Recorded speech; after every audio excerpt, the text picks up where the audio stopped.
And then the Battle of Fort Griswold, Arnold threw a spyglass at the ancient burial ground. I immediately dispatched a boat with an officer to Lieutenant Colonel Eyre to countermand my first order to attack the fort, but the officer arrived a few minutes too late. Lieutenant Colonel Eyre had sent Captain Beckworth with a flag to demand a surrender of the fort, which was peremptorily refused, and the attack commenced. So basically they attacked the Fort Griswold.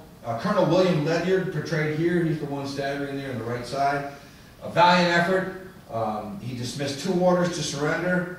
There were 2 assaults that he turned back, but when the 3rd one came, he knew that he was done for and the situation was critical. So according to the American rendition of the events, the Colonel Ledyard presented his sword as a token of surrender to a loyalist officer who accepted it and then promptly stuck him, ran him right through with his own sword.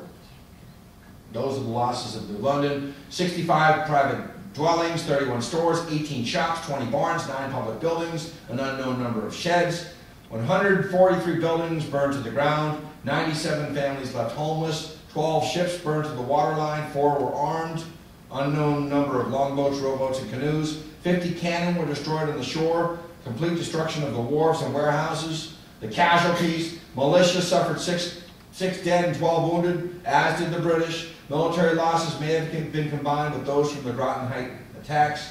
And then 8 prisoners were taken.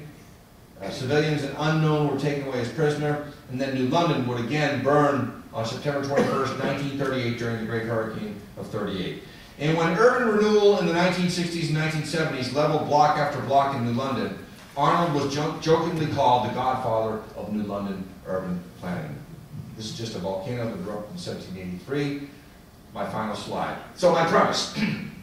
The deliberate and barbaric burning of several colonial citizens by the British ignited the American Revolution and helped spark the Continental Army on to victory. Vengeance upon an attacking enemy incites the defender to fight for his home, his family, and his very being.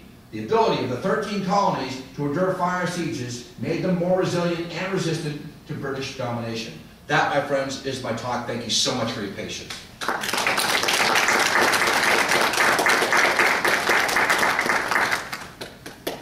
Told you I was a hockey announcer. You hear me rattle for that? Woo!